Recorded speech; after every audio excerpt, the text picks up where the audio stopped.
Hey everyone, hi, welcome back to my channel.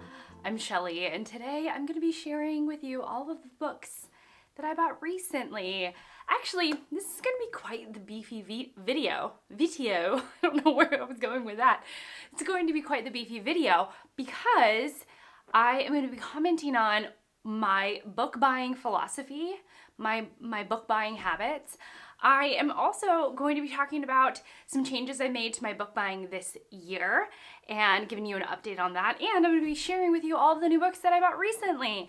So if you like this kind of videos about spending philosophy, about new books or new to me books, and all of that jazz, all of it, then I would encourage you to subscribe, stick around, and without any further ado, let's go ahead and get into the meat of this video. The wonderful, the amazing Ann Novella recently put out a video about the cost of books. How much, like, it was an honest cry, an honest aghastness about how much books cost. She was talking about a book that recently cost her somewhere around the ballpark of $30 and how expensive that is.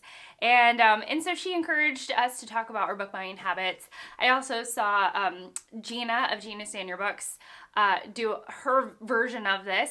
This is a conversation that has cycled around BookTube every now and again, and I love commenting on it because I constantly am thinking about my book buying habits. Now, before I get into my book buying habits, I was noticing, I don't know what that was, I was noticing that I wanted to keep track of books that were coming in and books that were going, and I wanted to keep a more, like, I don't know how to say it. I don't want to make some sort of rule because I'm not really a rule girly over here. I don't follow any rules. I don't like rules for my channels or for my channel or for my book buying. I don't like putting parameters on something that is supposed to be fun. Reading is fun. My channel is fun. And so I'm not really about strict rules over here. They're not good for me. However, a small however, not like a big however, a small however is that I wanted to start keeping track of the books that were coming in and the books that were going because I really like where my collection is at right now. I have a ton of books. I love the books that I have. I'm not feeling overcrowded with books. There are not piles of books on the floor. Well, there are, but they have homes. They have a place to be on the shelves. They don't have to be on the ground. They're just on the ground because of either my laziness or because I want to show the books to you and thus they are sitting on a pile on the ground. But every book has a home in my collection and I like it like that. And I wanted to be more aware of the books that were coming in, the amount, the number, the books that were coming in and the books that were going. So in May, I brought in, I think 17 or 19 books. I can't remember. I think it was 17. I'm not really sure. It's one of those two. I went back and I counted in that haul video. I'll flash it on the screen right now. I counted like multiple times, but I can't remember where I wrote it down at. Okay, so then I got rid of 22 books. And some of them were cookbooks, some of the books that I've read, some of them were books that I've lost interest in, and we're gonna get into that. Lost interest in, not in quotes, but like for emphasis, lost interest in as like a thing that I'm going to talk about in regards to purchasing and letting books go in just a moment. Wow, I'm really energized today. Don't know where that's coming from, but anyhow, I'm not mad at it.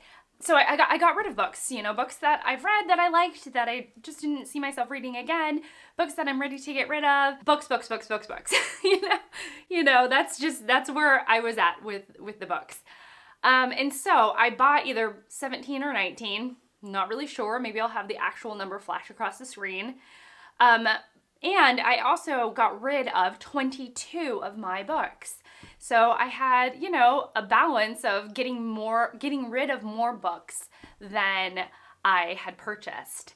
And I have also, since getting rid of 22, I've also collected 3 more books that I'm ready to let go of. And so, you know, I'm feeling great. I'm feeling great. Now today, I guess I'll just count up so I know. I have 1, 2, 3, 4, 5, 6, 7, 8, 9, 10, 11. I have 11 books. So I have 11 books to show you that I have purchased recently and or have been gifted. And we're gonna go through and talk about my book buying process and how I feel about my book buying process.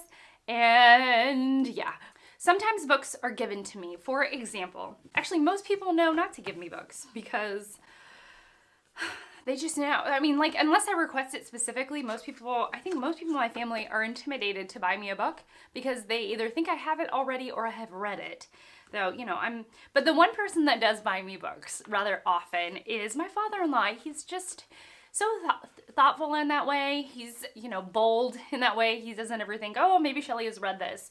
And indeed I haven't. So I have two star The Dark by Doireann Ghríofa. I only know how to say her name because I have read another book by her. I read Ghost in the Throat as part of my BookTube prize reading last year. It was about, it was the semi-biography of a poet, an Irish poet, who is not really around, and it's Doireann Ghríofa's musings and research about this woman that she was curious about and learning more about, and it was some of the woman's poetry and so on and so forth. And so this is Doireann Ghríofa's poetry collection. So I'm so excited because not only have I read something by this poet, what are the odds? I mean, you know, my father-in-law, if you're watching, which you probably aren't, father-in-law, if you are watching, which you probably aren't because I'm talking to you, thank you so much. I've already thanked him like on Zoom call because we live very far apart, but it's so nice to be gifted something that I'm interested in, that I'm excited to get to, and that is, you know, a lovely gift because, gosh, poetry books are quite expensive, and I don't tend to buy them too often for myself. With every category of book, I'll talk about one aspect of my philosophy of books around that category. So I think one of the questions that might come up for those of you who are curious is, do I get rid of books that were gifted to me? And the answer is yes, absolutely. If I've read the book and I have no interest in rereading it, if I am gifted the book and have lost complete interest in reading it, I will pass it on. I think it should just be in the hands of somebody who wants to read it and who wants it in their collection. And so often it's harder for me to unhaul those books because I know that they were gifts, especially if I haven't read them yet. But more recently, doing this whole like in-book, out-book tally system, I've been a little more honest with myself about books that I want to keep around and books that I actually want to read, and books that are gifted are on the table, are on the chopping block for getting rid of them. They're on. Sometimes they go in my bag, in which I, you know, give them away to little free libraries, sell them back to my used bookstores, because, you know, I want books on my shelves that inspire me, that get me excited about reading, and not books that make me feel bad. And so sometimes the books that are gifted to me that sit there, I feel like they're talking to me every once in a while, like, you need to finally read me. And I'm like, no, you know, and then I'm like, and out you go. And that always feels quite good. And yeah, and I know that most people know that, you know, I get rid of that. I have a lot of books to read, and so I don't think anyone is offended. At least I hope not. Those who gift me books aren't offended if I decide to let them go eventually. So yeah, all right. On to the next category. The next category is my library book sale. My library always has a cart full and a corner full of books that can be purchased for typically $1. And so I'm always meandering over to that corner or to that cart and giving it a gander. So more recently I found Grimm's Complete Fairy Tales, which I thought this is a gorgeous hardcover. It has like the gold edges and a little built-in bookmark. And I don't own all of Grimm's fairy tales, so I thought this would be a lovely a lovely addition to have. I mean, if anything, aesthetically it's gorgeous. And I know that Grimm's Fairy Tales, I know that they're some of my brother's favorite reading growing up. This is translated by Margaret Hunt, and the introduction is by Ken Monskeen. Gosh, why do I do this to myself? Anyways, I just thought it would be a great resource to have, and maybe I'll pick it up sooner rather than later. I'm not super inspired to, but I just thought, gosh, it's so hard to pass up a beautiful book for $1, right? $1. My library book sale cart had like really, really good books recently. Even the librarian was like, oh yeah, those are really good. And I was like, I know it's hard not to buy all of them. So I actually bought, again for $1, it's like brand new, Virginia Woolf, a biography by Quentin Bell, which I think is the Virginia Woolf biography. Please tell me if I'm wrong or if there are other better biographies on Virginia Woolf in the comments down below. But gosh, I just thought this was gorgeous. I mean, it has this painting of Virginia Woolf, which is beautiful. And then I also have, though I have a copy of this book, but it is one of my favorite books of all time, and it is Mrs. Dalloway by Virginia Woolf. And I like that these are a matching set. It's a beautiful soft cover. When I do a reread of Mrs. Dalloway, which I'm due for sooner rather than later, then maybe I'll read these in conjunction with each other. So yeah, I'm just a huge Virginia Woolf fan, and I'm excited to have both of these in my collection. Through my education, I am a librarian. I have my master's in library and information science, and I deeply believe in supporting the library. I love buying books from the library. I always think it's going to a good cause, you know, buying them and supporting the library in some way. I also just love, being around a book place, like what is it, like library as place, an setting in which the books are is an organism that is alive. Like the collection of books is an organism that's alive. So often, and also because it's kind of like easy come, easy go with library bought books, books from my library book sale. Because they're so inexpensive, you know, if I decide that I don't want 2 copies of Virginia Woolf's Mrs. Dalloway, I have no qualms giving it away because I know that I only spent $1 on it. So it never feels like money that's ill spent. It always feels like money well spent. And it's just, again, it makes it feel like I have an ease with my collection. Or if somebody came by and they're like, I really want to read Mrs. Dalloway, I'll be like, oh, I have an extra copy, take it here. Please enjoy it, read it, don't read it, you know, though you should read it because it's amazing. But, you know, read it, don't read it, give it away, do what you want with it. And it's not going to be like heart-wrenching because I spent a ton of money on it. When I want a specific book, I tend to go to Amazon, to be honest with you, and go through the used book sale, the used bookstore on Amazon. I don't really love talking about Amazon on my channel because, you know, the corporations be taking over the world and all that, but it is the truth of it all.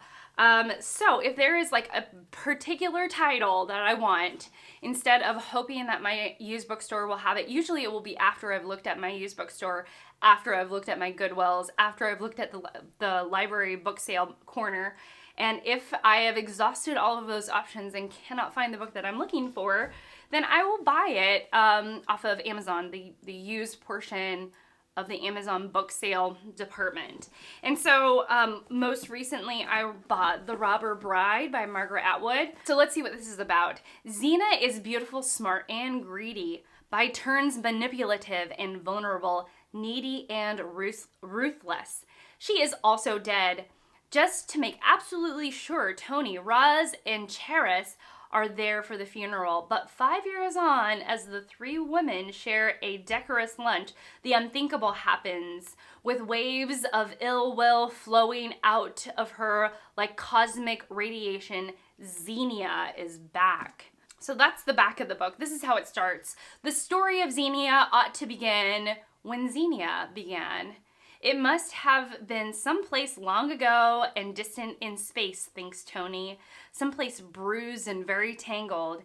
A European print, hand-tinted, ochre-colored, with dusty sunlight and a lot of bushes in it. Bushes with thick leaves and ancient twisted roots, behind which, out of sight in the undergrowth and hinted at only by a boot protruding or a slack hand, something ordinary but horrifying is taking place. Ooh. So I tend to I have read 2 of Margaret Atwood's like slower paced books. I read Alias, Grace, and I've read The Handmaid's Tale. And so I haven't read one of her more, I think, quick paced books or like lighter books. And I think this is what that is. And so I have this. I have The Robber Bride by Margaret Atwood, which again, I bought from Amazon. And then, to no one's surprise, I have the 3rd book in the Elizabeth George's Linley series, Inspector Linley series, and it is called Well Schooled in Murder. I'm making my way through this series, though in May I didn't pick one up, and I'm kind of sad about it because I really enjoy Elizabeth George's writing, so probably sooner rather than later I'll be picking up this 3rd book in the Linley series. Great mystery series, by the way. I guess I sort of front-loaded my philosophy of buying from Amazon at the beginning of talking about it, which is when I'm looking for a specific title and can't find it elsewhere, is when I turn to Amazon or online book shopping, online used book shopping in some way in order to get the book that I want. So there's that. The next way that I buy books is through is at my used bookstore. I turn in my books for credit and I get books with that credit, and it is a lovely cyclical system that I'm quite enjoying right now. And the first book that I picked up recently is A Distant Mirror by Barbara W. Tuchman? I'm not sure. This was Steve Donahue's first pick for the STD, the Steve Tiberius Donahue book club. I really wanted to pick it up at that point. It was like in February, I think. I wanted to pick this up at that point, but I didn't, and it kind of bummed me out that I didn't, but I just wasn't ready for a 500 plus page history book. The history of England in the 14th century. So let me read the beginning. Okay, chapter 1. I am the Sire de Councy, the dynasty. This is the first sentence. Formidable and grand on a hilltop in Picardy, the five-towered castle of Councy dominated the approach to Paris from the north, but whether as guardian or as challenger of the monarchy in the capital was a wide-open question. Thrusting up from the castle's center, a gigantic cylinder rose to twice the height of the 4 tower corners. Ooh, okay, so we're getting a description of an area. Interesting. Beautiful. Okay, well, I have it now, and I look forward to reading a history of the 14th century in England. Oh, I sometimes surprise myself with my nerdiness. Next up, I have another mystery book. Who am I? I have Case Histories by Kate Atkinson, who is both a mystery writer and a more serious, I think, a literary fiction writer. She wrote Life After Life, but this is her less serious mystery book, although I've heard it's really good. Okay, this is how it starts. So Case History number 1 in 1970, and the title is Family Plot. How lucky were we? A heat wave in the middle of school holidays, exactly where it belonged. Every morning the sun was up long before we were, making a mockery of the flimsy summer curtains that hung limply at their bedroom windows. A sun already hot and sticky, with promise before Olivia even opened her eyes. Olivia, as reliable as a rooster, always the first to wake, so that no one in the house had bothered with an alarm clock since she was born 3 years ago. Oh my gosh, so this sounds like my children. My children get up so early, it's like, whoa, it's hard on a mother's sensibilities. But yeah, this looks good. I'm excited for this. This looks fantastic. I love used bookstore shopping. I have always loved used bookstore shopping. It's one of the ways I love to explore a new town. When I'm on vacation, the first thing I'm looking for is a coffee shop and a used bookstore. I cannot stomach the prices of new books. It's so rare that I buy a brand new book these days. But it happens. It does happen. I feel like it's quite the treat. So used bookstores is the way that I go. And I love them. I love a book that has a little life in it, that is still in really good condition, but it doesn't have to be perfect.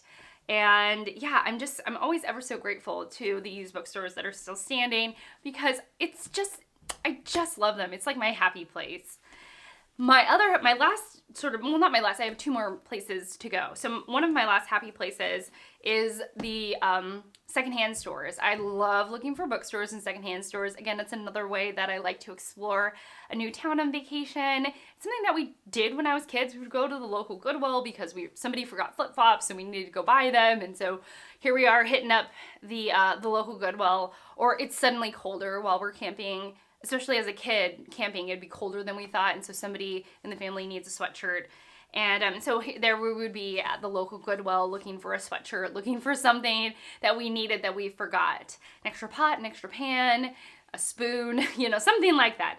So used bookstore shopping Goodwill shopping and finding the books at the Goodwill is always a great place to hang out for me. It brings up fond memories. So at my local Goodwill, I recently bought T.H. White, The Once and Future King, which I got in this pocket paperback edition that looks absolutely unread. And I've become more interested in T.H. White since reading the Hawk book. What is it called? Oh my gosh. I'll be back. I am glad that I got the books, otherwise it would have bothered me. H is for Hawk by Helen MacDonald. Helen MacDonald decides to train a hawk, to get a hawk and train it, and she thinks a lot about T.H. White. And so this is not his hawking book. This is his Arthurian retelling. I have another Arthurian retelling, the Marion Zimmer Bradley, The Mists of Avalon. So anyways, I was just caught up in the whole Arthurian retelling moment, and The Once and Future King was calling to me, and so I ended up buying it. Okay, here's how it starts. On Monday, Wednesdays, and Fridays, it was Court Hand and Sumile Logisticles, while the rest of the week it was the Organon, Repetition, and Astrology. The governess was always getting muddled with her astrolabe, and when she got specially muddled, she would take it out on the ward by rapping his knuckles. Oh my gosh. Okay, so we have some nods to Arthurian language. Logisticles. Okay. Anyways, I'm gonna stop with that there. I always get kind of embarrassed if I can't read smoothly. It happens. Okay. The next book I got at my Goodwill was Cutting for Stone by Abraham Verghese. I just read The Covenant of Water, which was fine. It was fine. I will leave my review link down below. But in that review, I mentioned how much I really enjoyed all the medical aspects of Covenant of Water, because that is what leapt off the page. That is what had the energy. Actually, so much so that when we weren't in the medical setting, you could really tell that the energy was lacking quite a bit. And then a whole bunch of people came out in the comments and said Cutting for Stone was one of their favorite books of all time, of the last decade. It was so good, and it was so much more in it with the medical stuff. And so I was like, okay, all right, I see you. So I think actually this book I will get along with quite a bit more than I did with Covenant of Water. Ooh, okay, so here's how, this is what the back says. Marion and Shiva Stone are twin brothers born of a secret union between a beautiful Indian nun and a brash British surgeon, orphaned by their mother's death and their father's disappearance, bound together by a preternatural connection and shared fascination with medicine. The twins come of age as Ethiopia hovers on the brink of revolution. Okay, that sounds amazing. I really think this is for me. And then finally, I don't know if it was because I recognize the author. I'm really not sure. But actually, my friend Anita sends me lists, which I love. I love a good list, and Anita loves a good list as well. Anita is one of Anita is a friend of mine. We met through YouTube, and I really adore her. And so this book came up as one of, according to Good Housekeeping, it was one of the best books written by women. One of the best books written by women, and on that list there were 100 books, and this was one of them. And I know this is The God of Small Things by Arundhati Roy. I own another book by Arundhati Roy, The Ministry of Utmost Happiness. Haven't read it. I own it and haven't read it. And so I saw this and I was like, maybe I'll want to read this. It's also the winner of the Booker Prize, which I have been getting more into the Booker these past couple of years, especially being on YouTube. It's a conversation I like to have. So this is called Paradise, Pickles, and Preserves. Oh, I like that. The alliteration is on point. May in Amenyan, oh my goodness, is a hot, broody month. The days are long and humid. The river shrinks, and black cows gorge on bright mangoes in still dusk green trees. Red bananas ripen, jackfruits burst. I love the beautiful sort of wordplay. Gosh, that's like jackfruits burst. I love that. That just sounds good in the mouth. Okay, so I have this. I'm excited for it. I'm getting a sense that I'm at least buying more books that are set in India.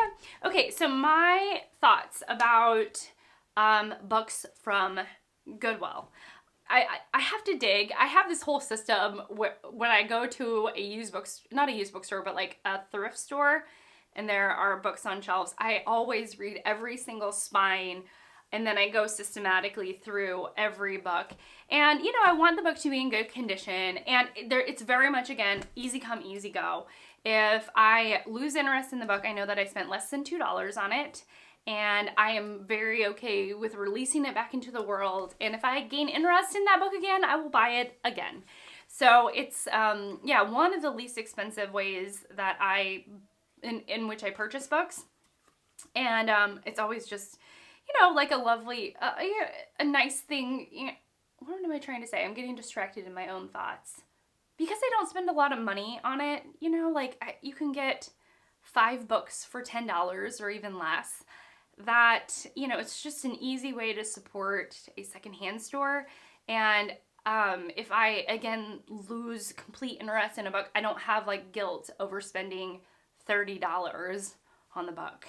So there is that. The last way I buy books, and this is rare-ish, but becoming a bit more common, is on my Kindle. I love my Kindle. Maybe I'll make a video about, you know, 5 reasons why I just love my Kindle. This is the Kindle Oasis. I have a regular Kindle as well, but it just sits on, I don't use it. My husband and I both have a Kindle Oasis. I love it so much. Actually, one of my friends here on BookTube, Nathan, sends me ebooks, which I am ever so grateful for. Nathan, I owe you a thank you email for sending me Lonesome Dove on my Kindle. It's just so kind of him. But I do buy books on my Kindle. Now, my philosophy for buying a book on my Kindle is almost always I have to read the sample first. I have to, just because I will forget about books on my Kindle. And it's not about, I don't follow deals on my Kindle. I don't pay attention to Kindle books in the least, like whether they're on sale. It doesn't even strike me as a place that I can buy books often until I'm ready to read it. So if but however, I broke that rule recently because I got all excited about a book called So Big by Edna Ferber. This is a Pulitzer Prize winning book. Back like 100 years ago, Edna Ferber won the Pulitzer Prize for this book. And it's kind of short, and I just was interested. I was just interested in it, and I just bought it, which is so unlike me, okay? It was so unlike me. It was on sale. It was like $2, maybe even less. This is how it starts. Until he was almost 10, the name stuck to him. He had literally to fight his way free from it. From So Big, which is, so is capitalized and big is capitalized. Hello. Anyways, it's about a schoolboy and his coming of age story, and I think his love for art. So anyway, that's how it starts. It just seems like I'm going to be talking to you about the nuances of how she's spelling so big if I continue to read this. But that was one of the exceptions that I made. I saw it for $2. I was all excited about it. New to You, a little series that Ann Patchett does on Instagram. She talked about it recently and I was just like, I want it. And so I ended up buying it. So there was that. I also recently bought The Facemaker by Lindsey Fitzharris. I have Harry here, by the way.